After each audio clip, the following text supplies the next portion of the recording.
suis Judicaël Elidjé, passionné par les questions d'autonomisation des femmes et des filles.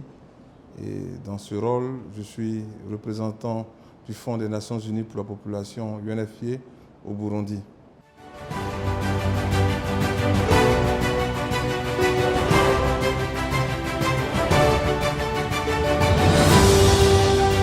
Il faut souligner, peut-être pour rappeler la mission de UNFPA, le Fonds des Nations Unies pour la population est l'agence des Nations Unies spécialisée dans les questions de santé sexuelle et reproductive et les droits y relatifs. Et notre mission, c'est de créer un monde où chaque grossesse est désirée, chaque accouchement est sans danger et le potentiel de chaque jeune est atteint. Partant de cela, bien évidemment, il est essentiel que chaque pays doit pouvoir mettre en œuvre des politiques de population dans le sens de favoriser l'accroissement du bien-être des uns et des autres. Dans le cas particulier du Burundi, si on se réfère à certaines statistiques de l'Institut national de la statistique du Burundi, selon les projections, on est autour de 2,4% de taux d'accroissement annuel de la population. Les dernières perspectives du FMI montrent que la croissance économique aussi dans le même ordre, ce qui permet de dire que lorsqu'on n'a pas suffisamment de croissance économique et qu'on a un regain en termes de croissance de la population, beaucoup d'efforts qu'on peut faire peuvent être annihilés. Il faut reconnaître les importants efforts faits par le gouvernement burundais dans les différents secteurs, celui de la santé, de l'éducation, avec certaines mesures comme la gratuité de l'éducation, la gratuité des soins offerts aux enfants de moins de 5 ans et aux femmes enceintes, qui permettent de pouvoir essayer de juguler cela.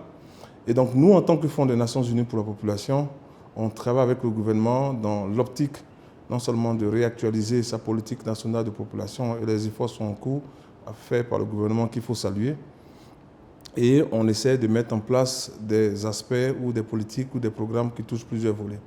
Un des volets importants, c'est la planification familiale.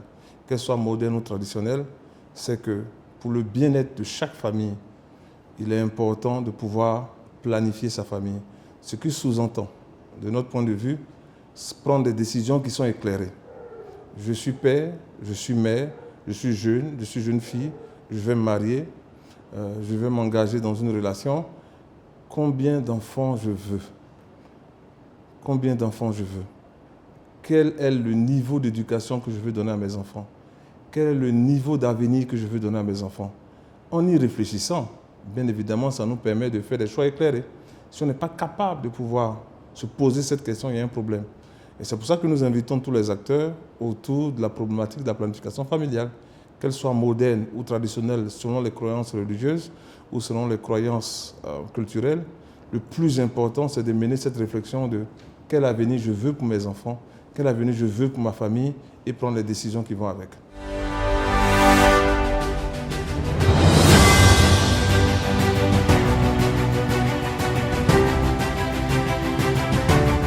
Notre approche, elle est simple. Il faut certes travailler avec les couples, les conjoints, les hommes adultes, mais il faut travailler aussi avec les jeunes pour ne pas qu'ils, très tôt, pour retarder le plus possible l'entrée en activité sexuelle. Mais si on ne leur donne pas l'information correcte, ils peuvent faire des erreurs. Donc c'est pour ça qu'avec le ministère de l'Éducation, on travaille sur l'éducation à la sexualité à l'école adaptée à l'âge. C'est pour ça également qu'en dehors de l'école, il faut travailler avec les communautés et les centres de santé pour offrir des services adaptés aux adolescents, aux jeunes au sein des communautés. Et notre travail vraiment au sein des Fonds des Nations Unies pour la population, c'est cela. Donc travailler à tout âge. Mais les hommes et les femmes jouent un rôle important dedans.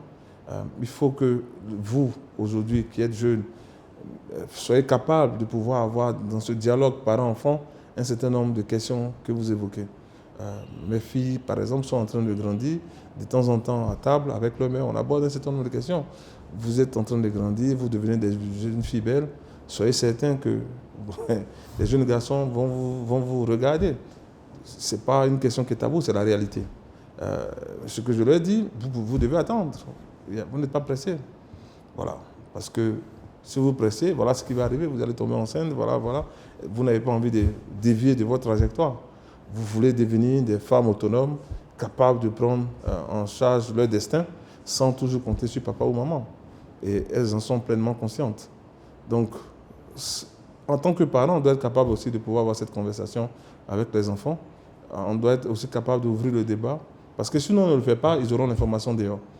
Dans tous les cas. Et surtout avec les réseaux sociaux aujourd'hui, ça ne va pas manquer. Il y a TikTok, il y a tout ce qu'on veut, ça ne manquera pas. Donc il est important de pouvoir travailler avec de plus en plus les jeunes pour leur permettre de pouvoir aller de l'avant. Et une des stratégies, c'est faire en sorte que les filles restent à l'école. Parce qu'il est clair que plus les filles restent à l'école, plus elles sont capables de pouvoir retarder l'âge des premiers rapports sexuels, l'âge aussi du premier enfant, et ce qui permet de pouvoir à terme créer les conditions d'une régulation des naissances de soi. Donc, on est sur plusieurs volets au niveau politique avec les lois et les stratégies, au niveau opérationnel où on travaille au quotidien avec différentes parties prenantes, y compris les organisations religieuses, et au niveau opérationnel où on a des échanges, des travaux, aussi bien au niveau de l'éducation, au niveau de la santé, au niveau de la communauté, pour essayer de faire comprendre aux jeunes qu'ils doivent avoir un comportement qui s'adapte à l'ère du temps, mais aussi qui leur permet de pouvoir se donner eux-mêmes un avenir plus meilleur, un avenir radieux.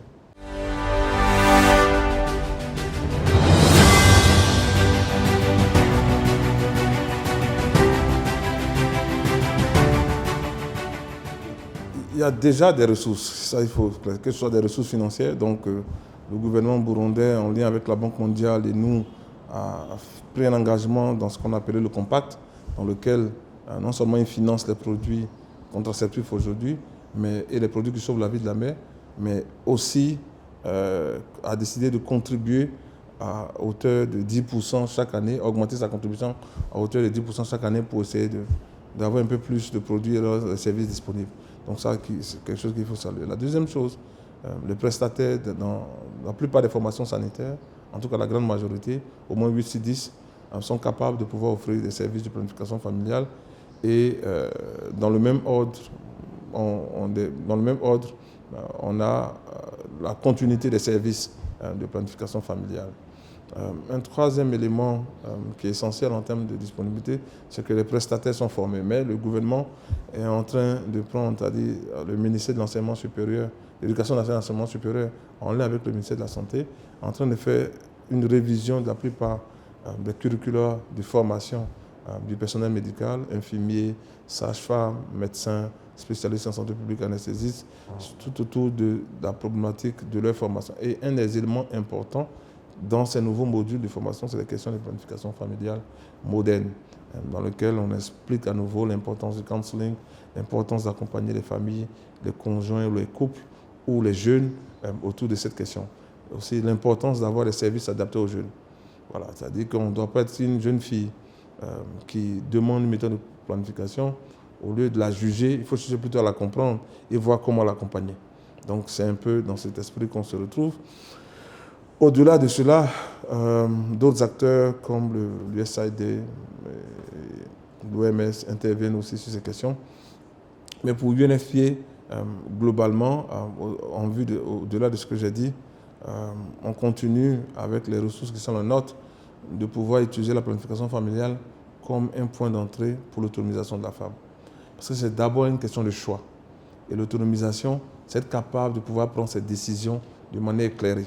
C'est d'abord ça. Ce n'est pas toujours l'autonomisation économique, mais quelqu'un qui est capable de dire, voilà les choix que je fais, voilà les décisions que je prends, que ce soit en couple, que ce soit de manière individuelle ou en tant que jeune, c'est ce qu'on appelle être autonome dans un premier temps.